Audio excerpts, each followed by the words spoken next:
Well, hello, top producers. This is Velko, the professional problem solver, and my guest today is one of our admins, Mr. William Mcormik. William's Way. William, could you please introduce yourself? Hi, William Mcormik. I'm a almost 9-year veteran of the auto industry here in the sales profession, that side of it, here in Charleston, West Virginia. Fantastic. Are you sitting down or are you standing up? I'm sitting. You're sitting? Mm-hmm. Oh, okay. You look like you're standing up. Nah. So you got the green screen behind you, right? We can edit that. So, what do you do? What do you sell, William? Primarily, I work with the Toyota brand, but I also have access to sell Audi, Ford, and used cars. Oh, nice. And what is your biggest month in your industry? How many cars have you sold? 22 has been my biggest so far in this market. 22, fantastic. And do you normally work with repeats and referrals? Almost exclusively now. Almost exclusively. Can you tell us a little bit about your practices? What do you do to attract more returning customers, and what do you do to multiply your referral customers? Well, I've taken a lot of thought into what generates interest in somebody to think of you firsthand, and I've always tried to dissect that. So, see, some of the things I've done some outside marketing. I've hosted events. One thing I did was I got involved with one of the local restaurants that had an outside bar area, and we hosted a truck night once every 2 weeks throughout the summer, and drew in a lot of regulars that way. And so they got to know me. I did get on the mic with the DJ every once in a while and talk about different things, run some trivia for prizes, things like that. And it was a fun little interaction. You get to walk around and meet people and talk to them. So that was a lot of fun. I got on their tabletops. I had a little tabletop place card that had my picture, name, and number on it. What I did, basically a business card, and had their information on the back for their restaurant's anniversary because it was that year. And so that generated some interest. I actually got pinged back on Facebook by some of my friends who got in there and saw my picture. Said, hey, look, I see Willie's here at the restaurant. Yeah, what about, did you get any leads from that? Did some of the effort turn into sales? Well, being a truck night, yes. And then I even actually sold a car when one of the wives was coming up due for a vehicle later on. Because of that. And ironically, one of the guys who wasn't there all that often, I found out had come in and had mentioned he'd bought a car from us because that's one of the other sales guys ended up benefiting from my marketing too. Nice. Well, there are a lot of ways to protect yourself in cases like that, but could you go a little bit more in detail about organizing the whole event? A lot of salespeople are listening right now and watching this interview, and they're thinking, well, that's probably a lot of work. And could you go a little bit more about that? A little bit of work. Basically, I found a company that would produce some canned koozies with my direct marketing on it, since it's an outside event and it wasn't open. There was a bar there and everything. It just seemed like it was a thing that would get picked up and taken home. So I did that, and went around to the dealership and got a few things like oil change coupons that they were able to give from the service drive, some t-shirts, and just then I would go around. We had some outside companies that wanted to sponsor but not really be a part of it, so they would donate little things for the gift baskets and that type of thing. Of course, I delivered all these door prizes in Toyota bags that we had from the dealership, so the more nice name and brand recognition there. Cool. And did you have to do anything special after this, or? No, I mean, that was it. I just went out and had a good time. I had a truck on display with our advertising. We had magnets on the truck that had all of our information for contact on it. And I put it up on social media. We did live broadcasts from the radio station and stuff while they were there one of the nights, and it was just a lot of good exposure. And then after that, I got into some other things too. So it's just one of those things is just having your face out there. I mean, I can tell you, just about everybody that I know just has playing cards and things like that. They don't have their face on anything. I'm thinking, maybe people may not remember my name, but I got to make something to make them remember me a little bit more. So I start putting my face out there more. This last year, I've been focusing more on some of the interest on hashtags. So we've got hashtag the We and J Way. It's on the shirts now. Not that that's for everybody. Somebody starting out may not have the ability to go ahead and set themselves up like that. But one thing I've been doing here of late, deliveries, when I'm delivering a car, is that there's always a picture of the customer with their car. Usually I don't have a volunteer to take the picture for me, so I can either selfie it or I can stand back and get the customer a good shot with their car. At least I tell them to go ahead and update their Facebook page, add me. So I keep in touch with them year after year after year. Matter of fact, about 20 minutes ago, I got a phone call from one of my customers, and here it is. It's my day off, but I don't use the dealership's phone number. I use my cell phone number for all marketing. Yeah. So I got a phone call from this lady, and I haven't seen her or heard from her since I delivered her car 4 years ago. And she's got a friend that's in the market for a Corolla now. I had seen one of the Toyota National ads or whatever, and she contacted me on his behalf because she wants to bring him in to see me. Nice. I always use my cell phone number as well, and a lot of salespeople now, when I suggest that to them, they say, "Oh, I'm not going to use my cell phone number." Do you ever get calls in the middle of the night from customers that are bothering you or anything like that? No. I mean, I've gotten a call. I think the latest I ever got a call from a customer was about 10 o'clock at night for some sort of an issue where they were having trouble with their car. They couldn't figure out something. And then once I got a call, like about, it was early in the morning, like 7:30 in the morning. I was brushing my teeth, and when the phone rang, went down. And the customer had locked up the shifter on their car, and I showed them how the steering wheel. So I said, "Well, you just got to give it a firm jolt with the hands when it does it, because it'll do it occasionally." And went back out there, took care of it, and that's all they needed. They were just panicking and needed somebody. Yeah. So that's your worst experience with customers, and I'm sure they were very, respectful when they called you. They were apologizing probably for the late hour or for the early hour. Absolutely. And that's what I did. As a salesman, I advertise my phone number everywhere I can. My cell number. I make YouTube videos sharing my cell phone number. I had the stickers everywhere, and I told my cell number to everyone. And I never ever got a prank call or a phone call or something like that, in the middle of the night. Or people sometimes have these fears that are not justified. Hey, Velko here. Listen, we have been talking about some amazing selling tips and tricks, but if you want to know more about anything we've been discussing, you should check out the Steps to the Sale. It's the most relevant sales training in the market today, the ultimate process to create raving fans and brand advocates. So click on the link and join me in the Steps to the Sale. Master your future. Never take another fresh up. Or hey, if you have a specific question, just shoot me an email, velko@velkosalestraining.com. So it seems like you're using a lot of prospecting tools. Can you give us a list of all the prospecting tools you're using, and which ones do you think are the most successful? Most likely, which ones are your favorite?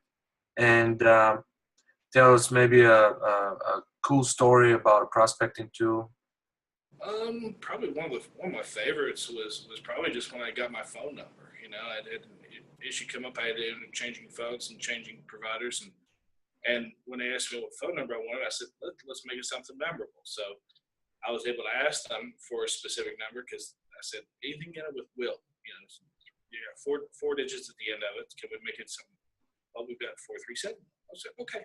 So that makes it easy. It's a little different. So I advertise my number as 304-437 Will.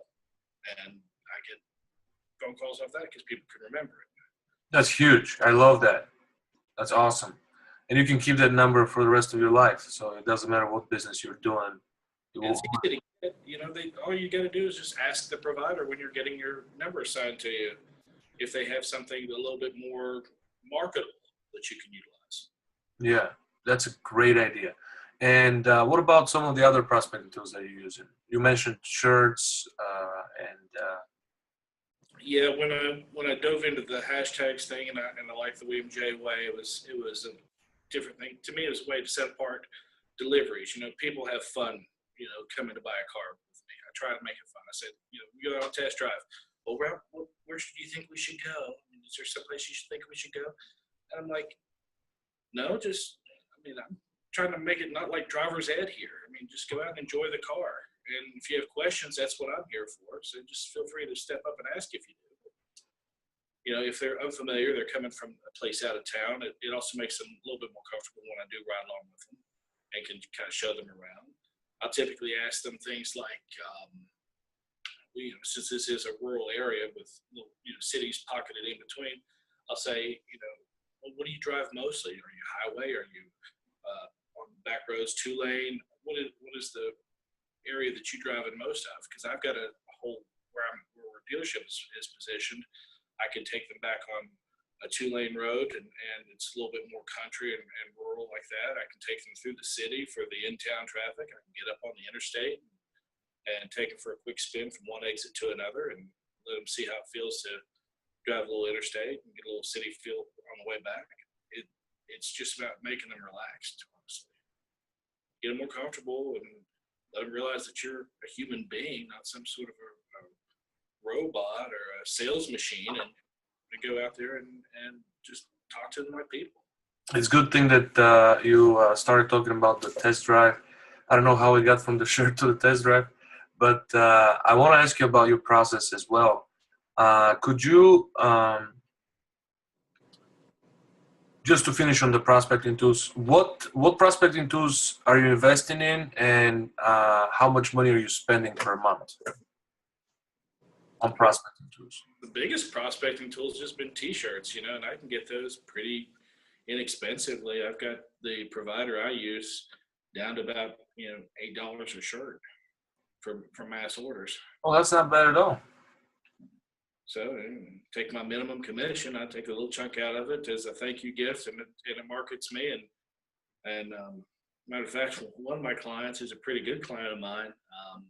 He lives about an hour north of the dealership, but he bypasses a bunch of dealers to come in and work with me. His favorite thing is he's an insurance agent, and he doesn't wear T-shirts unless he's going out and working in the yard or doing his run at the gym or something like that. He always chops the sleeves off of his shirts. So he's got my shirt. He's mutilated it, but he said, when I was out there doing this, I was thinking about you. I was talking to my uncle about this. We were having a conversation. I was looking for your number, and then I looked down at my chest. There it was. Yeah, that's a cool story. That's awesome. And so let's go over your process. What do you do to deliver 22 cars a month? Is it something special about your process? Could you go over from the greeting to the delivery? How do you go about selling the car? What's your ideal experience with a client? Well, I come from basically a customer service background before really diving into sales too much. Yeah, what did you do before you started selling cars? I did a bunch of things, actually. A lot of call centers, honestly. West Virginia's packed with those. Yeah. So, telemarketers. From telemarketing to fundraising to customer service, you name it. I told you were a cop before. No, I wasn't a cop. No. But as far as marketing goes, I did take they say you should join organizations locally and things of that nature. So I kind of let that one fly by my memory there. Last year, I took a course with the city police department Hmm. and called the Citizens Police Academy. So I got involved with that. Now I'm on their alumni association, and what it is basically just an outreach program that they have for the community, that you're vetted to make sure that you're not a criminal. You learn about the city's different departments and what the police department does in each of these aspects. You're given the opportunity to do a ride along with one of the officers and all this stuff, just to kind of build a bond with them, and police support somebody that's going to, you know, raise awareness in the community and be their advocate if something comes down. Maybe, you know, lead a neighborhood watch somewhere if there was need for it in one of the communities. And Yeah, cops love to buy cars, and firemen as well. So they're a great source of referrals, and it's good that you're networking with them. It's just that cops tend to buy the cars they drive. Like they tend to buy the same brand they're driving their patrol vehicles with. So they buy a lot of Fords. I don't see too many cops buying Camrys, but maybe the trucks. Maybe they'll be buying Tacomas and Tundras from you. well, and that's one of the benefits of working where I work, as I can walk right across the street and sell Ford as easy as I can a Toyota. Yeah, yeah.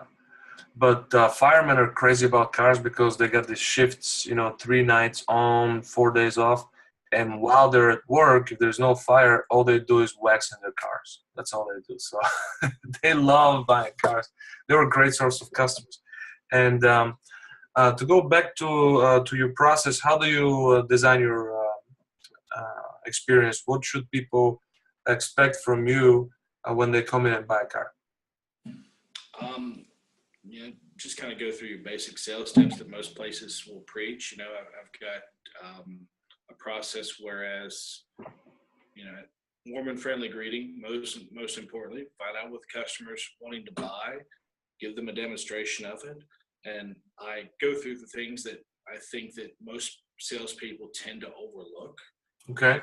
Somebody's looking at one of our new Tacomas, I'll go over and I'll explain to them the differences between the previous generation versus the new generation truck, and the things that they've done specifically for you know, deadening the noise levels and improving the fuel economy, and that goes down to some of the things that like I said, often overlooked, like aero fins, you know, vortex generators, whatever you want to call them, that are designed to streamline the car versus you know, behind the cab of the truck to the bed.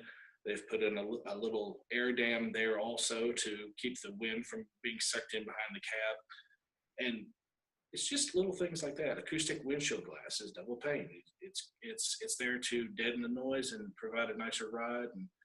And I think people appreciate the fact when you can differentiate yourself from the guy down the street that's going to say, well, here's the car, and do you like it? And it's got 4-wheel drive. And Yeah, you're bringing a great point because people like to compare alternatives.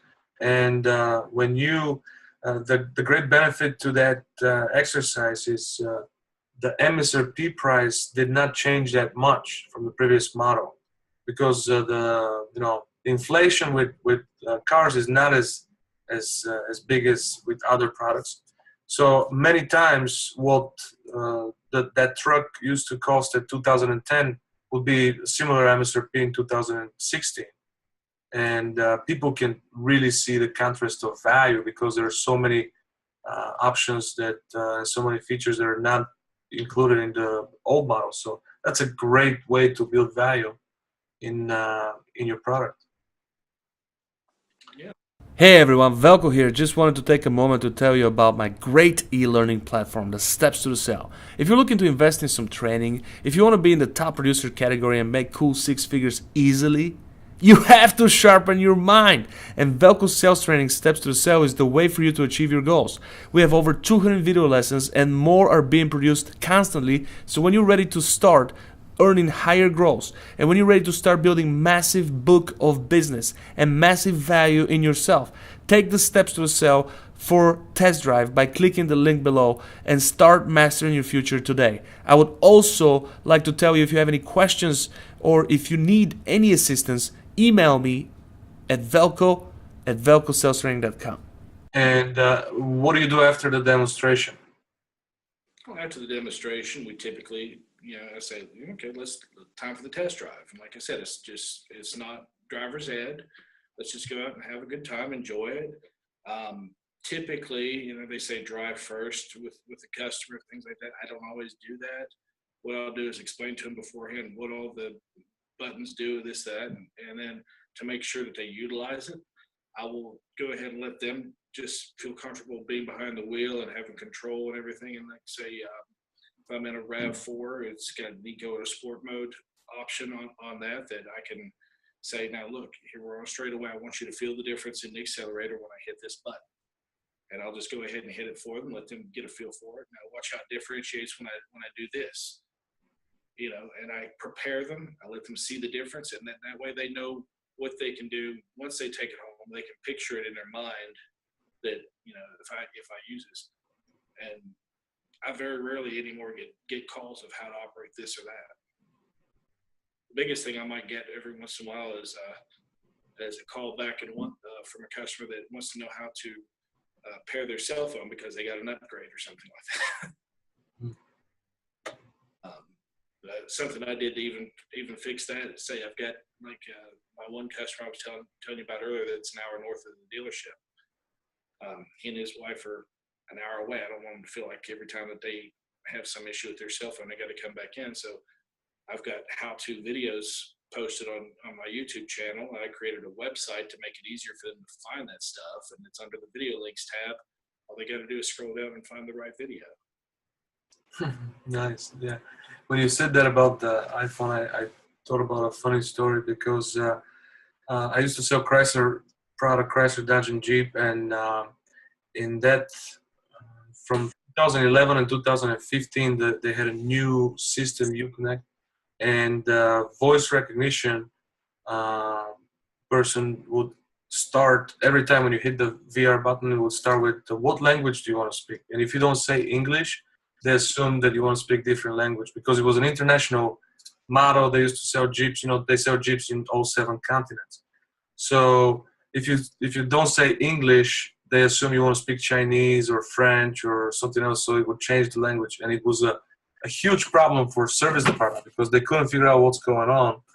And they would page me in sales, and I would walk in there like I'm the hacker. I'm like, guys, give me a minute. I got this. I close myself in the car and I just hit it and I say English. Everything goes back to normal, but I wouldn't tell him the secret, and it helped me to connect with a lot of service customers like that. It was a very, very easy fix, but the service director, all of the mechanics didn't know how to do it, how to fix it. So a lot of people call for little things like that sometimes are elementary, but with technology, you got to take your time and really go over these things. Could you tell us a little bit more about your delivery process? Do you do anything specific, anything special for your customers?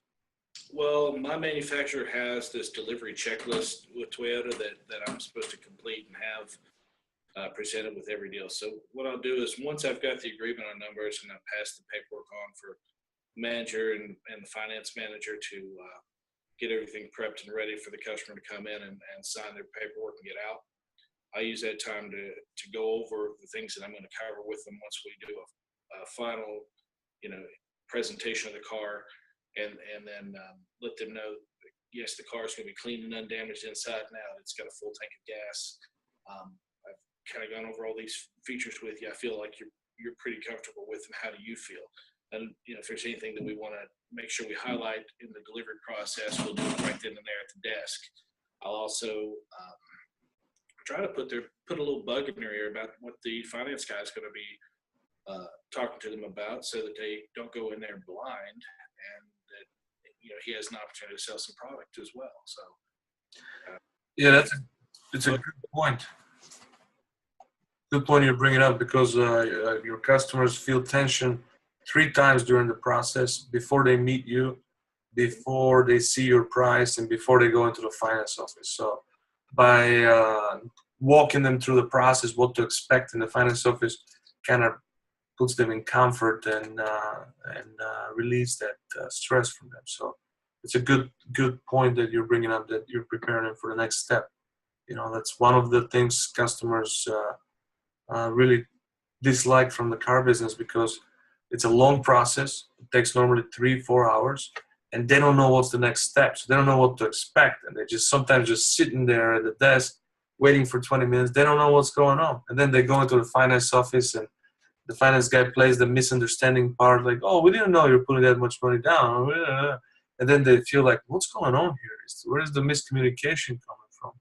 And a lot of salespeople are just afraid to walk their customers through the process on what to expect, and they just keep telling them, "Oh, it's going to be another 20 minutes, another 10 minutes, another," and they lie to them about the time, which drives them nuts. And it's good that you're bringing that point. So allowing the customer to see what the next step would be really puts them at ease. And speaking of customers, what's your favorite customer in your career, and what is the most difficult one that you waited on? Favorite customer? I've got a few favorites. I don't know if I could pick just one. There's a few that come in and see me regularly, and there's one lady that works like right across the way from the dealership, and she likes to walk on her break, and she'll just buzz by the showroom just on her break and just come by, say hello, and she just bought her third car from me, and while we were getting it all done, because she didn't want to pick it up right away, she wanted to kind of let it stay at the dealership while the weather was bad, so we were housing it for a little bit, and of course we had time to do some of the major cleanup stuff that she wanted to do with her. She had a paint sealant applied and that type of thing, so gave us time to do that without being rushed and do a good job. But when she comes by, she's just always popping in and out. And I've got other customers who will do things. I've got one customer that lives, I think it's almost 3 hours away from the dealership, that she's bought her cars from me religiously for the last 7 years or something. And last time that I sold her a car, I actually did a home delivery for her. So that's how I know how far away it is. Mm-hmm. That's nice. Not many salespeople will do that. But she sends me baked goods at Christmas and things like that. I always get cards from her at Thanksgiving and Christmas and holidays. I got your card, by the way. It was a beautiful card. And how many people did you send it to? I honestly don't know. I had about a shoebox full of those cards stacked out. So there's well over 1,000 of them, I'm sure. Nice. Did you get a lot of good feedback on it? Yeah. I'd sent them out the year before too, but I just decided this year I was going to also send them to people like yourself who I network with online and gotten to know a little bit better and that type of thing. So it makes some noise on social media. It's a good buzz, right? Yeah. So what about your most difficult client? What about the one that really drove you nuts? Well, there's one that there's some things you just can't help, right? And I had one little lady, and I didn't bring this up, 83 years old, and had bought a car from me. We spent it was a referral to my manager, who passed it down to me because he thought maybe I could handle it. He got a call from somebody he knew somebody was looking for a car. So I went out and picked her up at the beauty salon, brought her back to the dealership after she got her hair done, and she was just saying that she needed a new car. Her old car was like 12 years old and causing her fits, and these lights were on, and she didn't know what was going on. And 12-year-old car, and she's got all these miles on it. Probably time for an upgrade. So I spent the next 7 hours with her, Velko, helping her to pick out the car that seemed like it was going to be the best fit for her budget, and not overwhelm her with too much technology. And she ends up getting the car. And so the aggravation there was just not so much that it was a problem with her, but just trying to find the right car for her that was going to work out. And then the real. She wasn't helping you too much with information? No, she was, it sits too high, it sits too low. I just don't know. I want to ask this person or that person, what do you think? Very indecisive person. and I try to help her out with her decisions. Of course, she's, it's kind of a big decision. She's thinking this is, a little late for her to have to worry about it. She wasn't planning on it.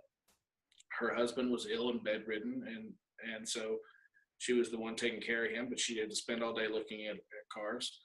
And then here's just the most aggravating thing, and this is something I didn't bring up later on, talking about the day I had, is that her daughter, I guess, got upset that she wasn't involved with the process, and I knew nothing about her having a daughter, even like that.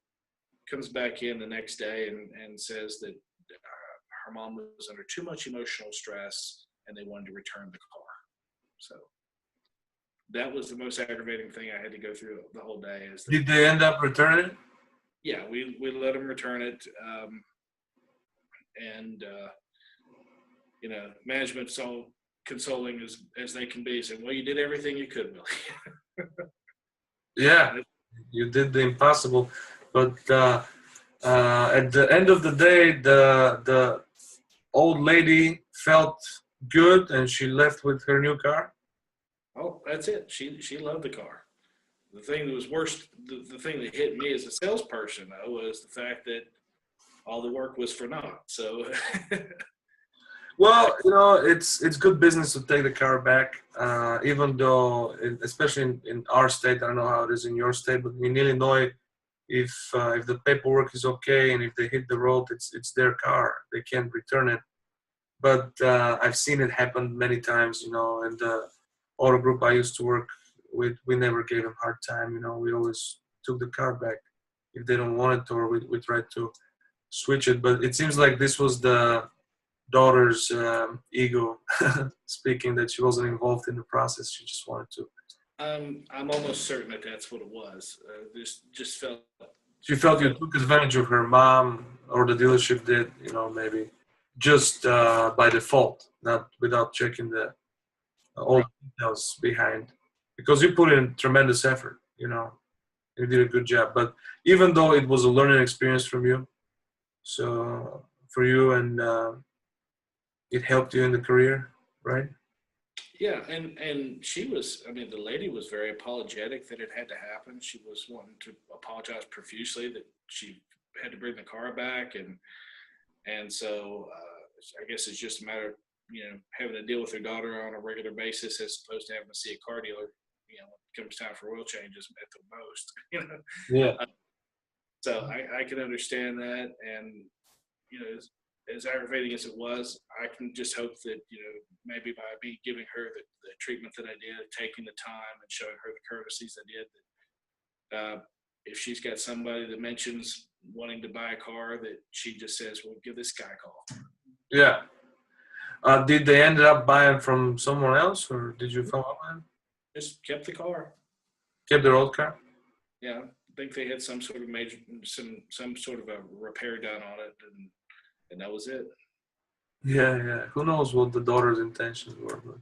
Hey everyone, Velko here. Just wanted to take a moment to tell you about my great e-learning platform, the Steps to the Sale. If you're looking to invest in some training, if you want to be in the top producer category and make cool six figures easily, you have to sharpen your mind. And Velko's sales training, Steps to the Sale, is the way for you to achieve your goals.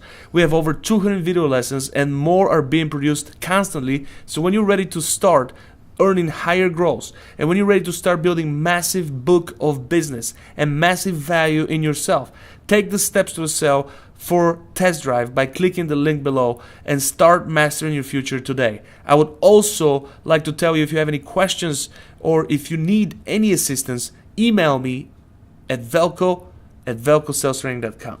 Tell me a little bit about your dealership.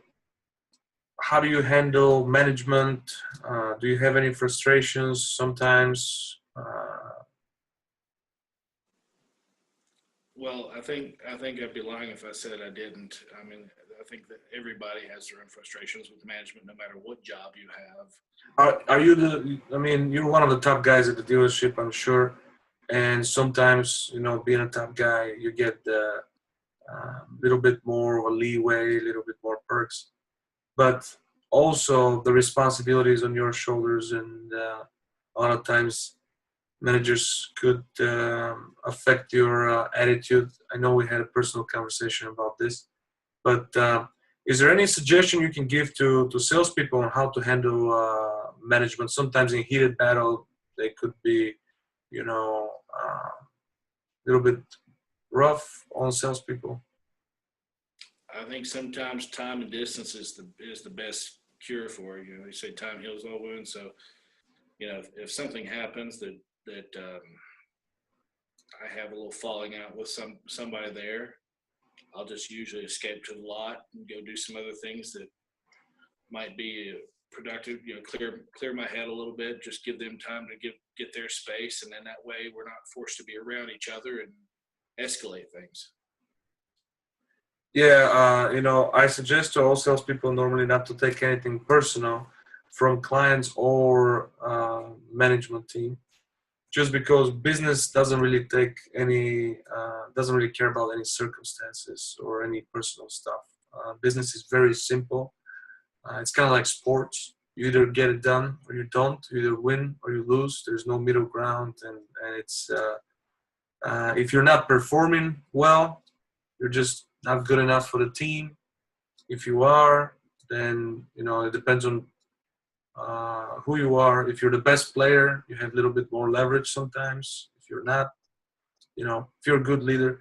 So all these things put in effect, and a lot of times salespeople get really hurt by the environment, and they take things personal instead of thinking as a performance from a performance standpoint. So I knew you kind of probably feel better, and you could probably teach us something based on your experience. That's why I wanted to ask you about that. As said, it's not show friends, it's show business. So yeah, that's what we're in. And on that same note, one of my good friends and mentors in the car business is a guy by the name of Casey Nix, a great guy to follow. He's out of Texas, and he works almost exclusively with Toyota. And Casey had always said, you guys are not, you're not trainers, you're not salespeople, you're info trainers. Because that's what we're doing. We have to provide people with the information. They need to make a decision. We've got to be entertaining, and of course we've got to be able to get our point across. So I thought it was interesting plays on word that I'd heard in the car business. How do you keep a great attitude? You're always smiling. How do you keep that smile on your face? Just realize when you're not, that you're not, and it's time to change that because everybody else sees it. And then by proxy, it takes fewer muscles to smile than it does to frown. That you're actually working not as hard to keep up a smile.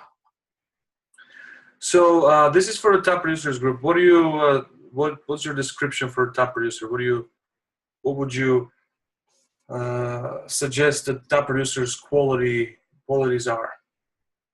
Top producers, I would say, are people that go in and they go to work first and foremost.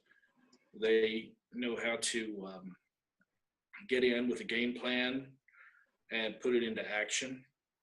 They start their day rocking and rolling. They've already got it laid out the night before. They come back in and they adjust and reevaluate as the day goes on. They've always got it in front of them that they can see exactly what's on the agenda for the day and how they're going to accomplish it. And then if something happens, you have a walk-in customer that comes in, then all you got to do is just kind of work within your schedule and adjust accordingly.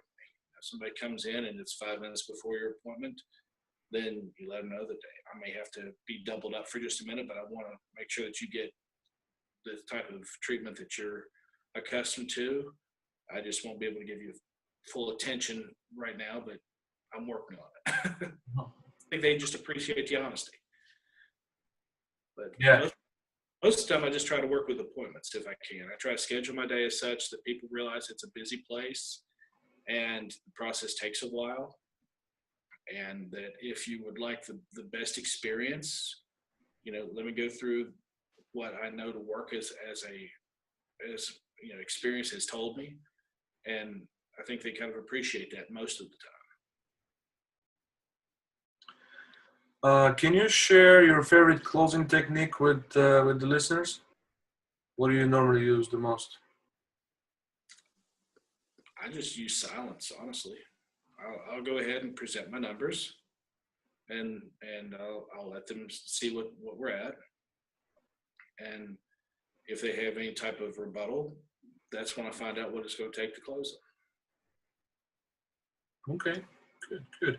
And do you mind sharing your goals for 2017? Some of the top three goals, maybe, with the audience, so they can.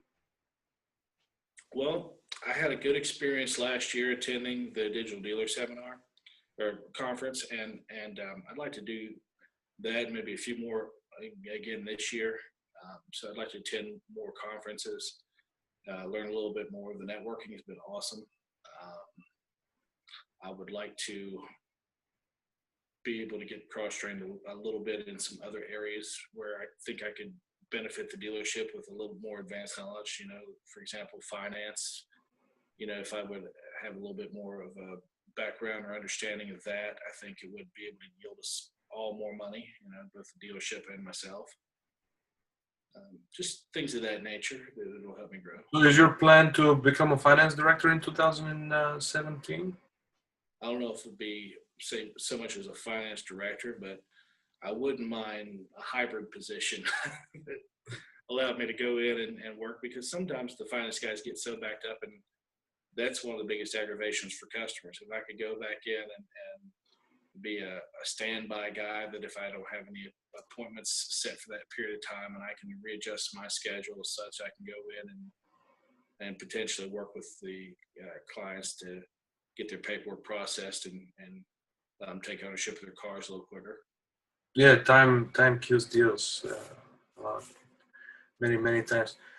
Well, in closing, would you be kind enough to just share how people can find you, how people can contact you if they have any questions, if they want to buy a Toyota from you, what to expect from you? Tell us about your brand.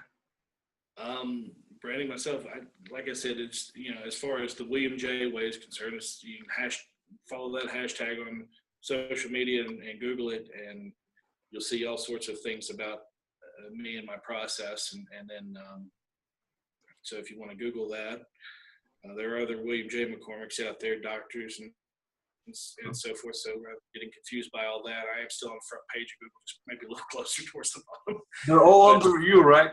On the page results? What's that? All the doctors are under you on the page results? I'm working on it. I'm working on getting them underneath. Everything is in the SEO. Yeah, but definitely if you follow the hashtag, I'll be the top one there. And then as far as contact you, I've got a website at williamjmccormik.com that I use basically for promotion. So people should Google hashtag William J. Way, right? The William J. Way. The William J. Way. Hashtag the William J. Way. Okay. Of course, and my phone number is always open. It's 304-437-WILL. Nice. I love it. Or if it's the ladies, I guess that ends up being 304 her will. So that's awesome. I love that. That's awesome. You got to use that. If you probably are. Well, yeah, but I don't want to exclude the guys when they want to buy trucks and so forth. So I mean, oh, it's always her way. It works because what I recommend, and every time I live by this principle. If you get a couple, and it's always the wife or the woman who's going to be the decision maker. It doesn't matter who's the dominant, because it's not about the husband, it's about the salesperson. And if you're doing a great job and you're only focusing on the guy and the vehicle is for the guy, she can, kick him in the ribs and tell him, listen, we're not buying a car for this joker. He didn't even say hello to me, he didn't offer me coffee, nothing.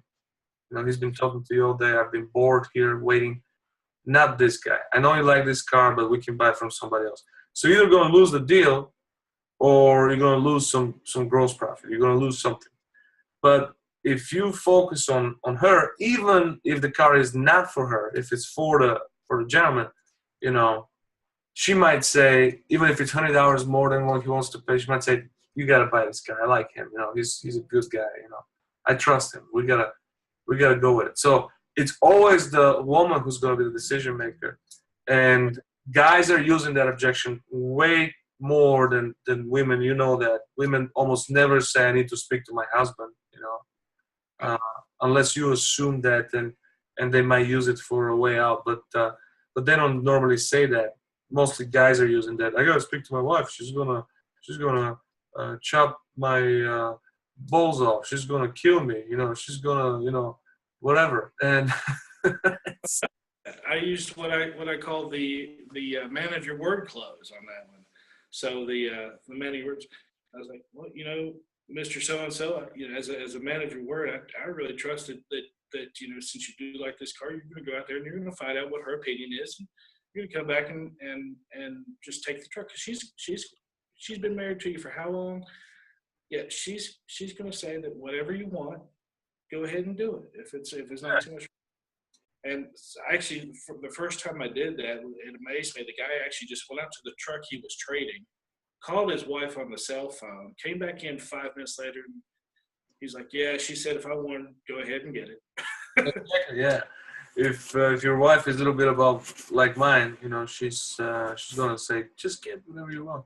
Yeah, that's very helpful. You're absolutely right. It's a great close, and it doesn't work every time, but it's gonna work, you know, 3 times out of 10, and it's worth it to use it. So thank you so much, William. You want to say something to the Top Producers group? Absolutely. You guys have been amazing. I appreciate all the content. I like being able to follow up with everyone and say hello. I would appreciate a little bit more involvement. You know, guys, come out with some more original posts. You know, we want to see stuff from the people that are just getting started, that are that have questions. That, you know, there are several groups out there on Facebook, but on this one, I can say as one of the administrators and moderate the group a little bit, I don't have to put out any type of blocks. I don't have to tell anybody not to do this. Everybody's very respectful. I really appreciate that. They only put out good content, good questions. They don't go out there and they're not beating their chests and they're saying that they're the greatest. Yeah, we don't have too many chest beaters, yeah. No. What we've got is just people who honestly just want to help out and improve the community that we've built here. And you know, I go out and I look at all the requests for people to join. I may not be the fastest to acknowledge or respond, but if somebody definitely wants in and they have responded back to the rules of the group and say that they want to participate in that, then we let them in and we have a good time, good conversation, provide good content, and I just want to see more of it, honestly. Yes, it's a great way to end this. Let's see more of it. Let's get more engagement. Thank you so much, William. And